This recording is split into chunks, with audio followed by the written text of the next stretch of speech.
And in York this morning, ABC 27, the only station there when first responders remembered 9/11 with children who weren't born when the attacks happened. Our Seth Kaplan continues our live team coverage with that part of the story. Good afternoon to you, Seth. Yeah, James, those of us old enough to remember all remember, of course, where we were exactly 23 years ago this morning. York Police Commissioner Michael Muldrow is no exception. He spoke at Christian School of York. The ceremony included other York County first responders, police, firefighters, also local political leaders like State Senator Kristen Phillips-Hill and State Representative Seth Grove, and of course, the children.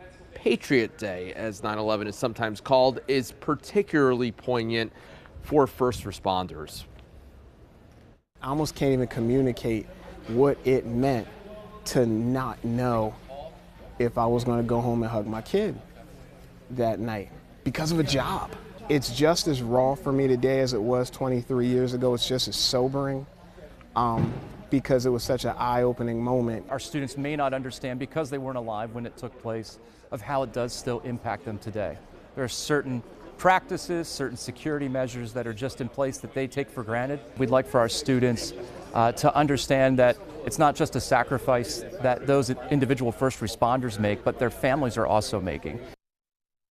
Not just school children anymore, for whom 9/11 is a historical event rather than something they remember personally. James, you and I at this point have colleagues in our newsroom who, if they were born then, are too young to really remember that. So it's really up to all of us to keep that memory alive.